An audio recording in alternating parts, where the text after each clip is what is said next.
Jadi awal terbentuknya ini produk ya otodidak. Jadi ada masukan juga dari mentor-mentor atau chef-chef yang kebetulan dari awal ikut kompetisi berbasis nasional, jurinya yang chef yang kita kenal lah di Indonesia. Nah itu yang memberikan masukan-masukan, ini kurang, akhirnya ya terinspirasi, oh iya kita tambah, akhirnya kita eksperimen dengan tim produksi, ternyata disukai oleh customer. Itu yang membuat kita terus teredukasi dan terinspirasi. Oke.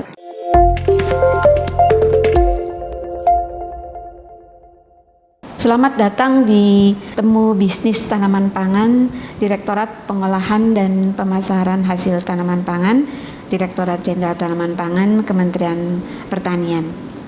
Pemirsa, hari ini bersama saya sudah hadir Ibu Nur Rahmi Yanti dari PT Yan Sorghum Indonesia, Kota Mataram, Nusa Tenggara Barat. Selamat datang di Temu Bisnis Tanaman Pangan, Bu Yanti. Terima kasih. Hari ini kita akan ngobrol-ngobrol santai tentang sorghum dari hulu sampai hilir, Bu Yanti, supaya nanti banyak di luar sana para milenial yang tertarik untuk berinvestasi di sorghum. Menurut kami, Bu Yanti ini merupakan pemberani karena sudah berinvestasi di salah satu tanaman serilia yang mungkin belum banyak dikenal ya. Walaupun tanaman sorghum ini dari zaman nenek moyang kita sebenarnya sudah ada ya. Bu Yanti bisa cerita kenapa tertarik berinvestasi di sorghum dan kapan mulainya ya Bu Yanti ya? Awal terbentuknya sorghum ini saya karena keterpurukan petani yang ada di Lombok. Mereka selama ini menanam sorghum tapi tidak dimanfaatkan. Dia menjadikan sebagai pakan ternak dan mengkonsumsi sendiri tanpa mendapatkan hasil. Itu yang keterpurukan petani sorghum yang ada di Lombok. Akhirnya saya bersama tim membuat dan mendampingi para petani untuk tergerak dan terpacu untuk membantu ekonomi mereka juga.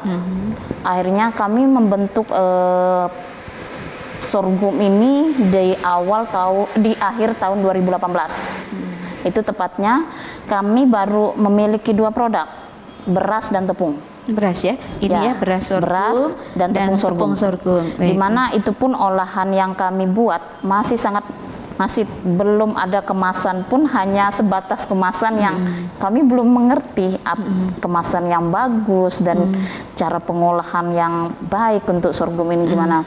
Akhirnya kami waktu itu memiliki 10 petani dengan garapan yang sedikit banget, hitungan sekitar 5 hektar. Itu 10 petani. Akhirnya tahun berikutnya kami termotivasi dengan produk-produk yang berbasis gluten free. Kami belajar untuk pengembangan, terbentuklah jadi produk kami tambahannya gula. Ini gula dari batang sorghum. Jadi kandungannya itu lebih gluten free. Indeks glikemiknya lebih rendah dibandingkan gula pada umumnya. Di tahun 2020 terbentuklah produk kami 10. Itu pun bertahap dan petani kami semakin tahun semakin bertambah, dari awal 10, 50, 100, dan di tahun 2022 ini kami sudah memiliki 20 macam produk sorghum dengan 100 petani dengan garapan 50 hektar. 50 hektar ya? Oke. Saat ini produknya sudah ada berapa macam Bu Yanti? 20 produk. 20 produk ya, mungkin bisa dijelaskan satu-satu. Dari beras, tepung, gula, cookies, roll, jiput, pap sorghum, keripik, stick, edible, di mana ini unik loh. Ini yang bisa dikonsumsi langsung. Jadi produk ini kita mendesainnya lebih karena pada saat COVID kan edible nggak boleh diganti-ganti. Nah ini yang menciptakan, kami terinspirasi dengan keadaan pada saat pandemi. Oke, Nah, di mana ini langsung bisa dikonsumsi. Oke, ini sudah diekspor ya Bu ya? Ya, alhamdulillah produk kami yang di 20 produk ini sudah kami ekspor di beberapa negara. Oke, mana aja tuh Bu Yanti? Jepang, Turki, Malaysia, Singapura, Timor Leste, Cina, dan insya Allah ini kami juga dapat buyer untuk yang pasar Eropa. Pasar Eropa ya? Oke Bu Yanti. Untuk produk unggulannya itu yang mana nih Bu Yanti? Produk yang unggulan paling banyak diminati. Ya, yang paling banyak diminati. Yang paling banyak diminati rata-rata customer kami produk yang sudah siap konsumsi. Yang ini ya, cookies ini ya? Cookies. Jadi ini bagus juga untuk orang yang berkebutuhan khusus, anak autis, untuk yang diet dan untuk yang diabetes. Oke. Ini komponennya ini mix corn ya? Ya. Berarti ada tepung jagungnya? Ada tepung jagung ya. Oke. Jadi kita ada 12 varian. Cuman ini ada yang paling best seller rate-nya 2 varian ini. Ini ya yang Jadi ini pure 80% tepung sorghum, 20%-nya cassava. Dan yang sebelahnya juga 80% sorghum, 20% jagung. Jagung persen. Oke. Oke ya. Berarti cassavanya itu yang mokaf atau yang tapioka? Yang mokaf. Mokaf ya? Lokal Lombok. Mokaf lokal Lombok. Wih, berarti Bu Yanti sudah hampir semua komponennya, bahkan 100% ya? Ya. Mungkin kecuali garam. Garam juga lokal ya? Kami tidak menggunakan garam. Oh, ini tanpa garam ya? Tanpa garam. Tanpa garam. Oke, baik. Berarti semua komponennya diambil Sudah, dari iya. lokal ya? Lokal. 100% lokal. Baik. Betul. Yang ini juga ya, Betul. tepung jagungnya tepung jagung. itu dari produk lokal ya? Lokal. Oke. Terus Bu Yanti kan banyak nih anak-anak muda yang untuk memulai investasi itu kadang-kadang ragu-ragu ya, apalagi sorghum ini merupakan tanaman yang belum dikenal oleh terutama untuk anak muda ya. Betul. Nah, jadi banyak yang ketika kita menyampaikan sorghum dikira itu tanaman yang hanya tumbuh di luar negeri seperti itu ya. Padahal dari berbagai informasi sorghum itu justru tanaman yang bisa tumbuh di daerah marginal ya. Betul. Nah, Bu Yanti sudah melakukan berbagai macam ini ya, berbagai macam apa sih, mungkin mencoba eksperimen jenis-jenis atau varietas-varietas sorghum yang mungkin cocok untuk pangan. Betul. Dan mungkin cocok untuk pakan atau cocok untuk sebagai sumber bioenergi dan bisa tumbuh bagus di daerah Mataram atau di daerah seluruh Lombok Indonesia. ya, atau seluruh Indonesia. Mungkin bisa diceritakan Bu Yanti? Jadi kenapa untuk memperkenalkan untuk para kaum milenial, sebenarnya itu kita harus tekun, intinya tekun. Jadi kalau hanya usaha cuman kita lihat tren, usaha enggak bakal jalan. Nah itu tekun dan kita insya Allah ikhtiar dan ikhlas untuk membantu petani, insya Allah usaha kita juga jalan. Jadi untuk ini semua kaum milenial bisa mencoba untuk pangan lokal lainnya yang ada di daerah masing-masing. Oke. Itu sih. Ya.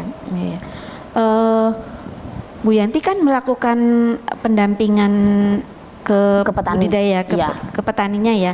Nah itu seperti apa ya bentuk kemitraannya? Apakah misalnya semua input produksinya difasilitasi Bu Yanti atau mungkin melibatkan peran dari lembaga keuangan lain seperti perbankan atau fintech atau seperti apa Bu Yanti? Atau KUR ya, sekarang kan KUR lagi masif nih Bu Yanti. Ya. Jadi kalau awal usaha itu Yan Sorghum tidak pernah ada fintech, tidak ada juga bantuan dari bank. Kami murni CSR. Jadi sistem kami di Yan Sorghum itu korporasi, di mana kami memberikan bantuan para petani sorghum berupa benih, biaya saprodi dan biaya tenaga kerja gratis. Kami yang fasilitasi dari PT Yan Sorghum Indonesia dan hasil mereka jual ke tempat kami. Oke, seperti itu. Jadi bentuk kemitraannya seperti itu ya.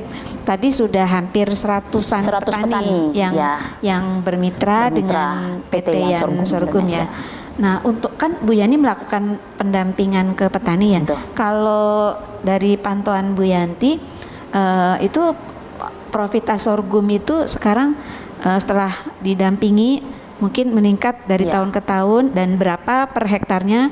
Kemudian juga petani itu kira-kira yang mungkin di tempat lain yang jauh dari PT Yan Sorghum, kalau mau melakukan usaha tani di bidang sorghum, per hektarnya itu butuh berapa juta ya biayanya per hektarnya? Rata-rata yang selama ini kami kembangkan, dilihat dari analisa usaha untuk sorghum, itu di bawah 5 juta untuk yang NTB. Mungkin untuk Itu yang sudah provinsi lain termasuk berbeda. ini, Itu sudah termasuk sewa lahan. Ya, sewa lahan itu udah masuk di bawah 5 juta itu.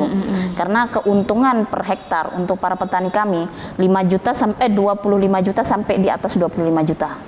Jika hasilnya 5 ton per hektar, mereka bisa mengantongi 25 juta. Jika lebih dari 5 ton, dia akan menguntungkan sampai 35 juta. Iya. Per hektar. Iya. Ini kalau yang di NTB sendiri tuh ditanamnya di musim tanam apa, Bu? Kami Berapa kali 1 tahun 3 kali tanam. 3 kali tanam. Jadi petaninya tidak beralih-alih Ya, ke karena tanaman itu, lain ya? Ya betul, karena lahan yang tidak ditanam apapun atau lahan yang tidak produktif sama petani. Oke. Seperti lahan kering. Kalau mau menanam padi kan hanya 1 kali pas musim hujan. Tapi kalau udah kering kan padi butuh banyak air. Nah akhirnya mereka tanam sorghum. Tanam sorghum ya. Betul. Berarti bisa 3 kali panen. Bisa. Oh, itu terbesar di panen yang mana nih? Di MT yang Yang kedua. Yang kedua. Ya. Itu paling besar ya. Berapa? Paling besar. Maksudnya di MT1 berapa ton per hektar, MT2 berapa ton, MT3 3 berapa berapa ton. Ya. Kalau yang MT1 itu 5 ton, yang MT2 7 ton, bisa sampai 8 ton. Nah, MT3-nya turun. Itu bisa sampai 5 antara 6 ton. Oke. Wih, luar biasa ya. Bu Yanti, ada kendala-kendala misalnya, kan sorghum belum banyak nih penangkar benihnya. Ada kendala nggak di benih ya? Kalau benih, alhamdulillah kita juga dibantu sama beberapa ini seperti BPTP dan dari Kementerian Pertanian yang membidangi Direktorat Serealia, kayak gitu, itu yang membantu kami untuk benih ya. Benih, karena kita kan butuh juga sertifikasinya biar keberlanjutan dari sorghum ini terus berjalan. Ya. Kalau di lokasi Bu Yanti sudah ada penangkar benihnya? Sudah ada juga ya. Jadi masing-masing petani ada plotnya untuk sertifikasi benih. Oke, baik Bu Yanti. Nah, untuk Bu Yanti kan dari hulu dan hilir ya. Hilirnya itu Bu Yanti melakukan pengolahan sorghum dari petani mitranya itu di tempat Bu Yanti sendiri kan. Nah, itu tenaga kerjanya berapa orang Bu Yanti? Itu tenaga kerja kita ada 15 di tempat produksi. Orang. Tempat produksi 15 orang ya. 15. Itu dari produksi, dari marketing, dari desain, itu 15. Oke. Nah, terus gini Bu Yanti, kan sorghum ini termasuk per kilogramnya itu masih, terutama tepung sorghum ya, lebih tinggi dibandingkan dengan tepung yang lain ya.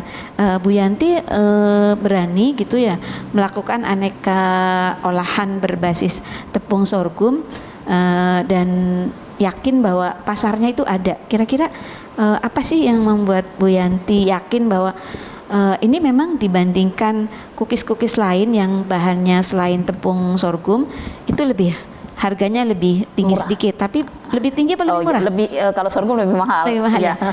Nah, itu Bu Yanti yakin bahwa pasarnya ada. Itu kenapa ya seperti itu? Apa kelebihan-kelebihan dari aneka olahan sorghum ini? Terutama dari kandungannya pun udah berbeda dengan tepung yang biasa digunakan di Indonesia. Nah, kita gluten free, terutama memberikan customer edukasi dulu kan, bahwa ini produk bukan sembarang produk yang ini, kita full untuk produk sehat, kayak gitu. Nah, terus itu kita juga setiap produk ada kandungan nutrient fact. Makanya itu yang membuat kita juga berani dalam usaha. Jadi setiap produk beda-beda nutrient fact-nya. Jadi kita juga menggunakan lab dan BPOM, PIRT dan halal. Itu yang membuat kita ini. Oke, baik. Ya. Itu ya. Jadi Bu Yanti yakin sekarang kan lagi ini juga ya Bu ya, lagi ngetren ya, vegan begitu betul. ya, produk-produk yang vegan yang bagus juga kalau untuk diet seperti itu ya, seperti jadi ngemil sehat, tapi seperti enak. Itu. Tapi enak. Ya. Tapi kan berpikir orang makanan sehat nggak enak ya, ini kebalik. Makanan sehat tapi enak. Nah iya itu sehat tapi enak ya. Jadi mungkin para pemirsa ini sehat tapi enak merupakan sesuatu yang tidak mustahil ya di era sekarang. Bu Yanti kok bisa ini ya punya teknologi pengolahan yang bisa menghasilkan produk-produk dari sorghum yang tadinya kan karena seratnya tinggi, mungkin ketika diolah menjadi berbagai pangan olahan rasanya agak misalnya kalau berbeda dibandingkan yang berbahan tepung selain sorghum gitu ya Bu Yanti. Nah itu belajar dari mana Bu Yanti itu aneka tips-tipsnya ya kan. Jadi bisa mengolah tepung sorghum menjadi berbagai olahan yang rasanya itu mirip. Saya beberapa kali mencoba juga itu mirip dengan yang tepung-tepung yang mungkin seratnya kurang rendah dan ya mempunyai banyak kelebihan yang banyak dipakai oleh masyarakat ya sekarang. Jadi awal terbentuknya ini produk ya otodidak.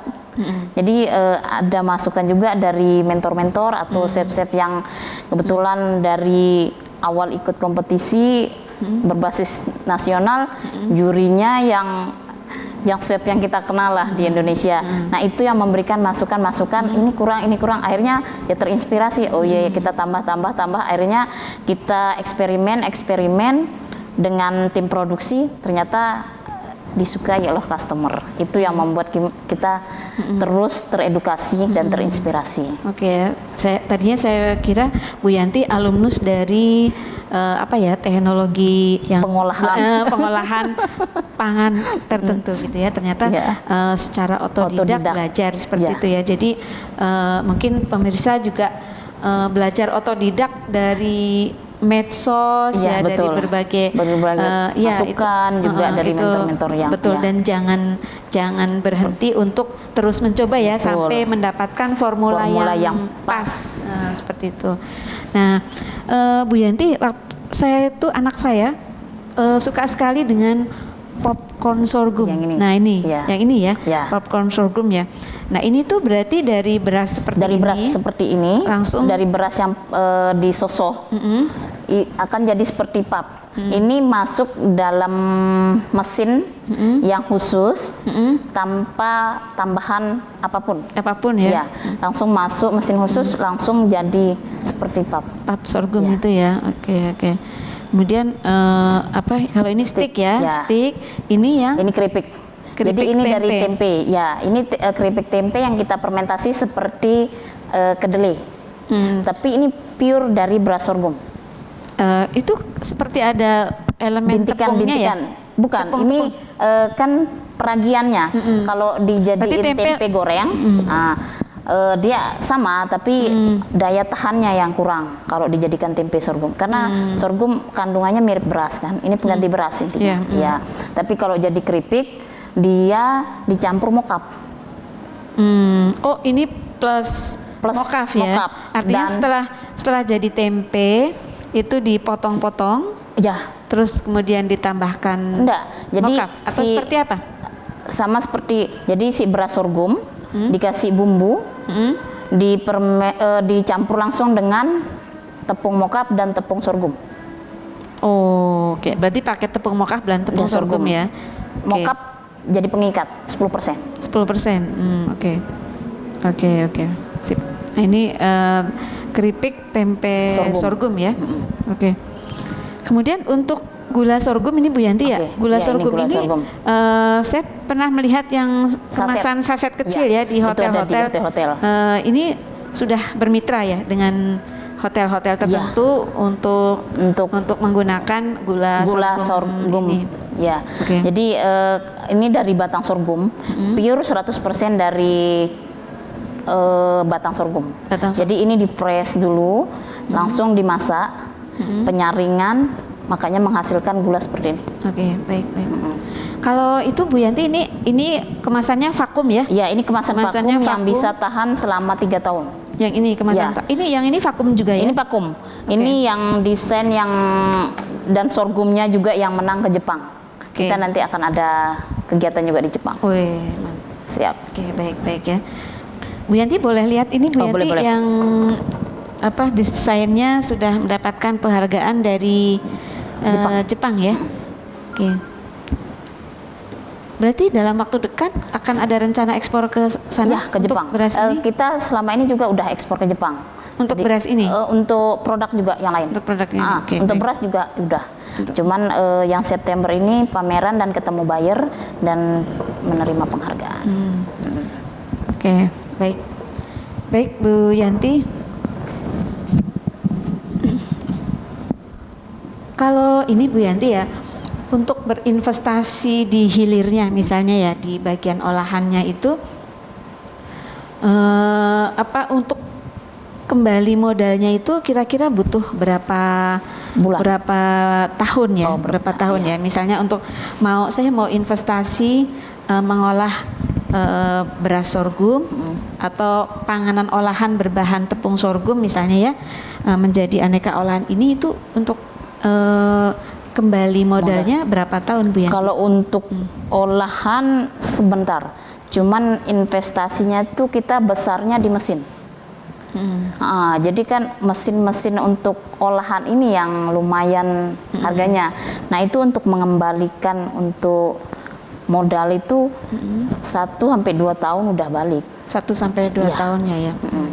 Untuk investasi awal nih Bu Yanti, kira-kira butuh modal berapa ya? Mungkin para pemirsa yang biasanya ingin mencoba nih, ada tips dari Bu Yanti, mungkin tidak semua Iya, produk produk. ini langsung dicoba, tapi Bu Yanti bisa menyarankan mungkin mencoba dulu untuk mengolah tepung sorghum menjadi apa gitu, gitu, kemudian iya. dengan modal sekian gitu. Kalau investasi awal kita tuh pun modalnya kan cuma 5 juta. Itu kita udah bisa berkembang. Oh, 5 Iya, juta? 5 juta itu kan masih waktu itu petani kita masih kecil. Jadi 5 juta itu cuman beras yang kemasannya biasa, itu awal Oh, kita. jadi kalau produknya hanya sampai beras Iya, ya, hanya betul. sampai beras. Oke. Nah, kalau misalnya Bu Yanti, kalau misalnya saya di daerah yang mungkin belum banyak petani yang melakukan budidaya sorghum ini ya, sehingga saya memilih untuk membeli berasnya dari tempat Bu Yanti atau membeli tepungnya seperti itu ya dari tempat Bu Yanti, kemudian saya mengolah ya seperti itu ya. Kalau berasnya ini harganya kalau curah dan kemasan bedanya? Beda ya? Ya beda. Ya. Kalau yang curah itu kan dia dalam bentuk karungan, makanya lebih murah. Lebih murah. Jadi terus sama kayak tepung juga karungan. Ini kan yang mahal kemasan. Kemasannya. Ya, kalau betul. curah, kalau kemasan vakum ini berapa? Kemudian kalau yang curah itu Kalau berapa? yang vakum ini bisa nyampe 40.000, 50.000. Kalau yang curah bisa di atas 25 sampai 30.000. Beda jauh. 25 Sampai 30.000 per kilonya kilo, ya. ya. Berarti hampir 50%-nya ya, Ya, hampir. betul. Kalau misalnya ada pemirsa yang ingin bermitra dengan Bu Yanti, tapi inginnya membeli beras dalam bentuk curah ya, seperti itu karena ingin mengolah lebih lanjut. Seperti itu. Bu Yanti, selama ini ada nggak kendala-kendala yang Bu Yanti hadapi dalam investasi sorghum dari mulai kendala kemitraan dengan petani, kendala mungkin di proses produksinya, kendala di pemasarannya, atau kendala di promosinya mungkin. Nah, ada nggak Bu kendala-kendala seperti itu, dan Bu Yanti seperti apa nih menghadapinya atau solusinya? Kendalanya terutama SDM. Kita kan harus memotivasi para petani terutama untuk memacu mereka bahwa ini loh tanaman yang menjanjikan untuk keberlanjutan ekonomi mereka. Itu kita melakukan pendampingan dengan proses yang begitu panjang. Akhirnya mereka tergerak. Itu kendala kami yang pertama, SDM. Untuk yang produksi, kami terkendala tempat produksi, di mana kami awal-awal hanya nyewa di para rumah-rumah petani. Terus alat yang masih tradisional, di mana kami juga pendapatan masih belum begitu banyak. Itu yang kendala kami kedua. Terus yang ketiga, tetap kami untuk marketing harus masih terus memacu untuk untuk promosi. Itu kita harus giat. Sampai sekarang juga kami masih juga terkendala dengan itu. Ya, tapi dengan pelan-pelan kami sudah bisa menutupi kendala-kendala itu. Ya. Sekarang tempat produksinya sudah ini ya Bu ya, alhamdulillah. Sudah tersendiri. Dan kan sudah mendapatkan BPOM ya Bu ya, dari Badan POM. Berarti tempat produksinya itu sudah terpisah dari rumah tangga. Jadi tempat produksi itu sudah berpisah, dan itu pun kita juga bangun tempat display. Udah berbeda dengan tempat produksi. Ya, dengan alat-alatnya itu sih. Seperti itu ya. Itu solusi kami udah terpecahkan juga selama ini. Tanpa terasa sudah banyak yang kita obrolkan bersama dengan Bu Nur Rahmiyanti dari PT Yan Sorghum Indonesia. Selamat bertemu kembali di Temu Bisnis Tanaman Pangan. Sampai jumpa di lain kesempatan.